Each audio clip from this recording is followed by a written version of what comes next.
Magandang tanghali po. Magandang tanghali po sa inyong lahat. Salamat po sa pagkakataon na binigay niyo po sa akin upang tayo po ay magbigay ng pansin sa salita ng Diyos at makapag-aral tayo ng salita ng Diyos at nawa ito ay maging blessing o pagpapala at ginhawa para sa inyong kaluluwa at magbigay pansin tayo sa Panginoon sa araw na ito. Amen? Babasa ako ng salita ng Diyos pagkatapos mag-pray tayo. At ito ang magiging paksa ng ating pag-aaral ng salita ng Diyos sa araw na ito. Ang sabi ng Bible sa Genesis chapter 2 verse 16. Verse 16 at saka verse 17 ang sabi ng Bible, at iniutos ng Panginoong Diyos sa lalaki na sinabi, malaya kang makakakain mula sa lahat ng punong kahoy sa halamanan.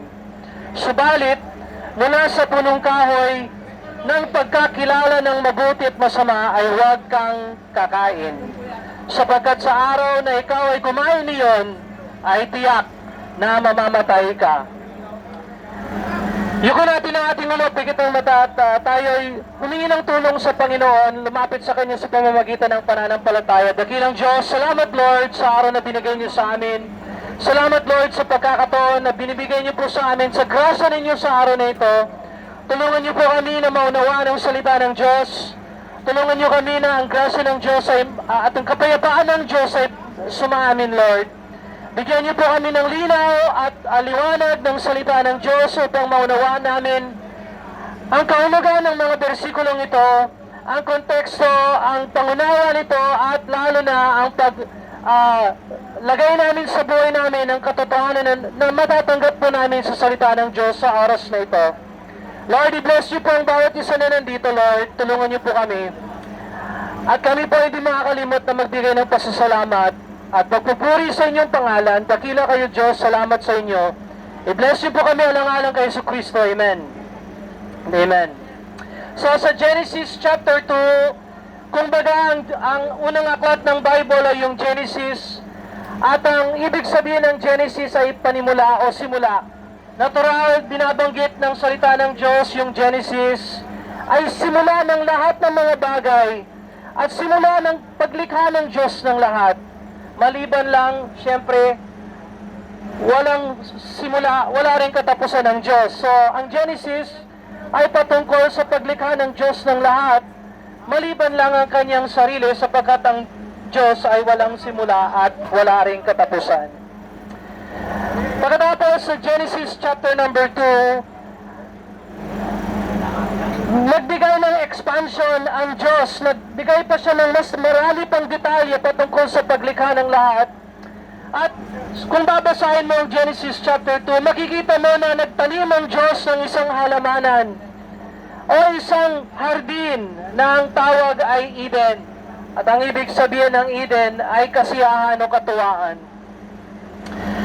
At hindi lang nagtanim ang Diyos ng isang hardin, tinanim ng Diyos ang isang tao sa gitna ng hardin na yan upang yung tao na yon ay mamahala at mag-alaga ng hardin ng Diyos.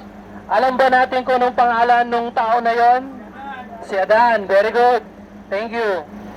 At ang ibig sabihin ng pangalang Adan ay lalaki o tao at meron din pagkapula. Kung baga, yung putik na kung saan nilikha ng Diyos ang tao ay marahil medyo may kapulahan ang putik na yon. Pero lahat tayo ay galing sa lupa, amen? At tayo ay anak ni Adan, kung baga, lahat tayo. Ano man ang lahi, puti, dilaw, kayumanggi, itim, ay walang pagkakaiba sapagkat lahat tayo ay nanggaling kay Adan at kay Eva. So nung nilagay ng Diyos ang tao sa kanyang hardin, iniutos niya ang binasa natin kanina at sinasabi ng Bible at iniutos ng Panginoong Diyos sa lalaki na sinabi, malaya kang makakakain mula sa lahat ng punong kahoy sa halamanan. At kung babasahin natin ang Genesis chapter 2, may dalawang punong kahoy sa kalagitnaan ng hardin ng Eden. Una, ang punong kahoy ng buhay. At pangalawa ay ang punong kahoy ng pagkaalam ng mali at ng tama. At ang sabi ng Diyos, maaari kang kumain sa anumang punong kahoy sa halamanan. Subalit, mula sa punong kahoy ng pagkakilala ng mabuti at masama ay huwag kang kakain. Sapagkat sa araw na ikaw ay kumain niyon, ay tiyak na mamamatay ka. So ang Diyos, Panginoong Diyos ay hindi lamang manilikha, kundi siya rin ay Panginoon. Ayon sa Daniel chapter 4 verse 35, ang larawan ni Daniel sa Panginoon ay ganito, ang lahat ay naninirahan sa lupa ay ibinibilang na wala. At kanyang ginagawa ang ayon sa kanyang kalooban sa hukbo ng langit at sa mga nanananahan sa lupa. Walang makakahadlang sa kanyang kamay o makakasabi sa kanya, ano ang ginagawa mo? So, ang Diyos na naglikha ng lahat ay makapangyarihan sa lahat at hindi niya kailangan ng tao.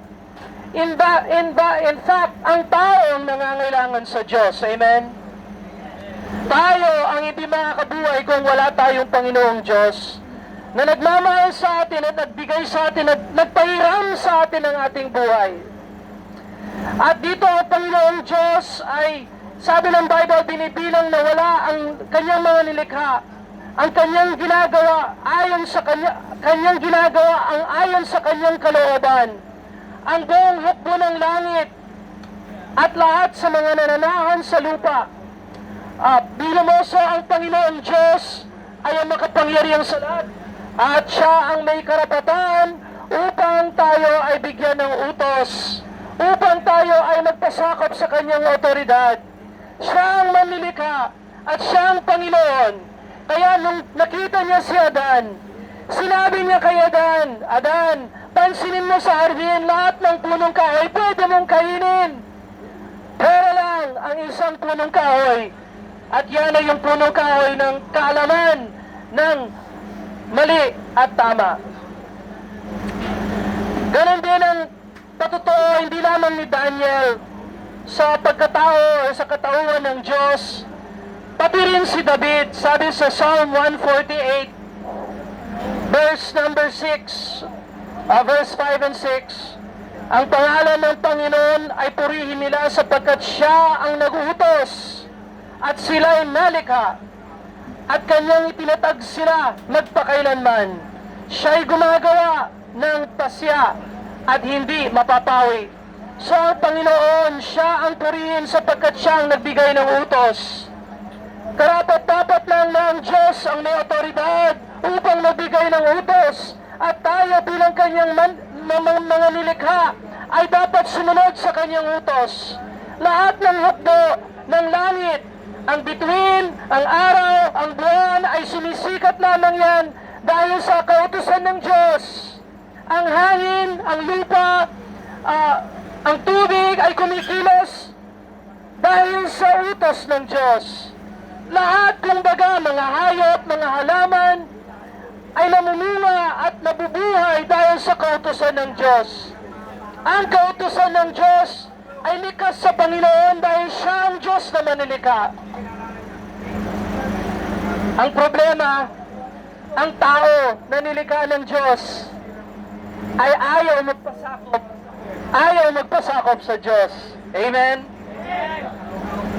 So pansinin natin, inutusan ng Diyos si Adan, kumain ka ng lahat ng nandyan sa hardin, huwag mo lang kainin ang prutas ng punong kahoy ng kaalaman ng tama at mali. Nung nilikha ng Diyos ang tao, nilikha niya ang Diyos hindi katulad ng halaman, hindi katulad ng mga hayop, hindi katulad ng anumampang mga nilikha ng Diyos. Nung nilikha ng Diyos ang tao, nilikha niya tayo sa kanyang larawan at sa kanyang wangis. At tayo ay katulad niya. Nilikha niya tayo na merong katuwiran at kalayaan ng kalooban. Nung nilikha niya tayo, hindi niya tayo ginawang robot. Ginawa niya tayong tao upang tayo ay magpasya, upang tayo ay mabigyan ng kalayaan ng kalooban, na matuklasan sana natin ang layunin ng Diyos at gampanan natin ang layunin ng Diyos. May katutubong pag-iisip ang mga hayop, pero wala silang katuwiran at kaalaman katulad ng tao. Sapagkat ang mga hayop ay hindi ginawa sa larawan at wangis ng Diyos. Na si Adan ay ginawa ng Panginoon na may katuwiran at kalayaan. Si Adan ay ginawang dakila at mabuti at masaya. Walang sinabi ang Diyos na hindi niya pwedeng gawin maliban lang na kumain sa prutas ng punong kahoy ng pagkaalam ng tama at mali. Sa lahat ng utos ng Diyos ay hindi talaga pabigat sa tao ang kautusan ng Diyos. Ang kautusan ng Diyos dapat matutunan natin bilang nilikha ng Diyos. Kung gusto mong maging dakila at masaya at mapayapa at mabuting tao, kailangan sumunod tayo sa aliktuntunin sa salita ng Diyos, sa utos ng Diyos na ating manilikha. Sapagkat siya ang manilikha, siya ang Panginoon, at tayo ay kanyang nilikha. At habang tayo ay sumasaway sa utos ng Diyos, never tayong magkakaroon ng tunay na kapayapaan at tunay na kalayaan at tunay na kasiyahan sa mundong ito, sapagkat ito ay mundo ng Diyos, hindi mundo ng tao. Tayo ay dapat nagpapasakop sa ating manilikha. Kaya si Adan, sa lahat ng napakabuting gawa ng Diyos para kay Adan, napakalaki ang pagkakamali ni Adan. Sa una, kilalanin natin ang wasto at tamang pananaw patungkol sa otoridad ng Diyos. Kaibigan, isa lang ang authority sa buong mundo, sa buong daigdig. Yan ang otoridad ng Diyos. Ang kanyang hatol, ang kanyang salita ay mas higit pa kaysa sa hatol at salita ng tao. Kung may takot tayo sa tao, mas lalo tayong dapat matakot sa Diyos. Amen? At ang takot ng Diyos ang siyang magbibigay sa atin ng kaalaman kung paano tayo dapat sumunod sa salita ng Diyos.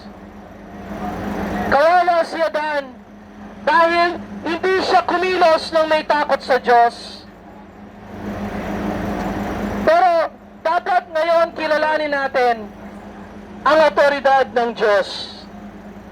Kaibigan, kung nakikinig ka, magpasakop ka sa otoridad ng Diyos. Sa kamay ng Diyos matatagpuan ang ginhawa, ang kapayapaan at sagot sa pananalangin na hinahanap mo. Ang Diyos na nagmahal sa iyo at namatay, nilibing at muling nabuhay. Ang Diyos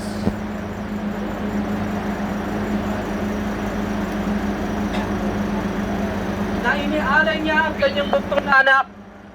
Ang Diyos na nagmahal sa iyo ay ang Diyos na namatay sa krus, ibinuhos ang kanyang dugo upang mabura ang iyong mga kasalanan. Yan ang Diyos na nagkatawang tao, kasama ng Ama mula pa sa simulat ng banal na Espiritu Santo. At ang Diyos ay nagkatawang tao upang malagak ang kanyang katawan sa krus at idanak ang kanyang dugo upang siya ang maging tubos ng ating mga kasalanan. Tagapamagitan sa atin at ang isang banal na Diyos upang ang makasalanang tao ay makaabot sa kaluwalhatian ng Diyos. Kilalanin ang otoridad ng Diyos upang makuha mo ang kasiyahan at matuklasan mo ang dahilan kung bakit nilikha tayo ng Diyos. Pangalawa, ang Diyos ang nagpapasya kung ano ang dapat gawin ng tao. Pansinin mo ang sinabi ng Diyos kay Adan. Ang sabi ng Diyos, Adan, pwede kang kumain ng kahit anong prutas ng punong kahoy sa buong hardin. Maliban lamang na kumain ka dito sa punong kahoy ng kaalaman ng tama at mali. So sinubukan ng Diyos ang pagsunod ni Adan. Sa palagay mo, pumasa ba si Adan o bumagsak? Bagsak si Adan. At lahat tayo na lumalabag sa salita ng Diyos ay bagsak din. Naapektuhan tayo sa pagbagsak ni Adan. Lahat tayo ay likas na makasalanan at likas na bumabagsak sa pagsubok ng Diyos. Nakabatay ang kasiyahan ni Adan sa kanyang pagsunod sa Diyos. Ang pagsubok ay isang pagsubok ng pagsunod. Kaya pag sinusubukan tayo ng Diyos, sinusubukan niya tayo sa ating pagsunod sa Kanya. Susunod ba tayo sa Panginoong Diyos? Sana. May babala ang Diyos. Tingnan natin, napaka mahal tayo ng Diyos na hindi niya lang sinumpa si Adan na walang dahilan. Binigyan niya si Adan ng babala. So kaibigan, kung naririnig mo ang babala ng Diyos, magpasalamat ka sa grasya ng Diyos. Dahil kung makikinig tayo sa babala ng Diyos, may pag-asa, amen? Kung tayo ay may pagsisisi at pagsunod sa salita ng Diyos, may pag-asa tayo, amen? At huwag kalimutan ang hatol ng Diyos o ang parusa ng Diyos ay kamatayan. Kaya si Adan, nung siya ay bumagsak sa kasalanan, walang choice ang Panginoon. Binigyan na niya si Adan ng babala, kamatayan ng singil ng kasalanan. Kaya ang sabi ng Bible, it is appointed unto man once to die. So, may appointment pala tayo sa kamatayan. Lahat tayo. Dadaan din sa kamatayang pisikal. Pero kung tayo ay magsisi at sumampalataya sa Panginoon, hindi tayo dadalhin sa ikalawang kamatayan. Ang kamatayang espiritual na hiwalay sa Diyos magpakailanman sa isang lawa ng apoy. So ang Diyos ay nagpadala sa atin ng isang tagapagligtas. Ang kanyang anak ay kanyang isinugo upang magkatawang tao at maging tao para maranasan niya ang kamatayan para sa ating lahat, sapagkat ang singil ng kasalanan ay kamatayan at si Kristo ay namatay para sa lahat. Amen? So ang tao ay nilikha ng Diyos sa karangalan, pero hindi naunawaan ni Adan ang kanyang sariling kapakanan. Bumagsak si Adan sa pagsubok ng pagsunod, at nawa matutunan natin ang hindi natutunan ni Adan, na makinig sa babala ng Diyos at magpasakop sa otoridad ng Diyos.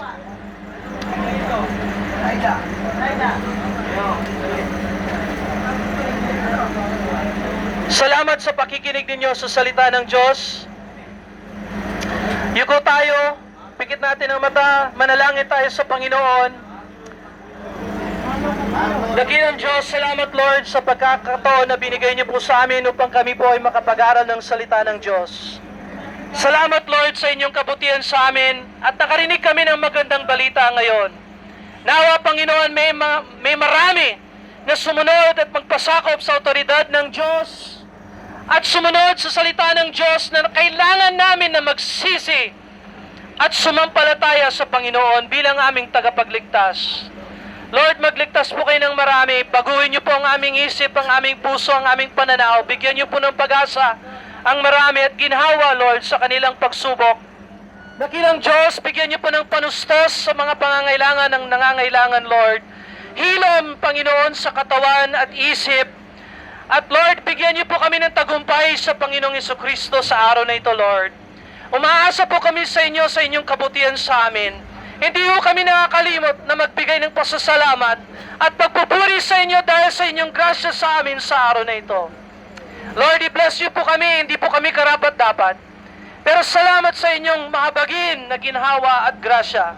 At kami po ay nagpapasalamat dito, Lord. I-bless niyo po kami alang-alang kay Yesu Kristo. At kami po ay nagpapasakop sa inyo, Lord. Salamat, dakilang Diyos. I-bless niyo po ang inyong salita sa amin. Gabayin at bigyan ng liwanag, Lord, ang aming isip. At kami po ay susunod sa inyo, Lord. Salamat, dakilang Diyos, sa kabutihan niyo sa amin. Ito po ang aming mga dalangin sa ngalan ni Yesu Kristo. Amen and amen. Salamat po sa pakikinig ninyo sa salita ng Diyos. Meron po akong babasahin. Gusto ko pong iiwan ito sa inyo. Pag may pagkakataon kayo, pakibasa, tapos pakipasa na lang sa iba. Pero salamat sa pakikinig ninyo. Thank you po. God bless you.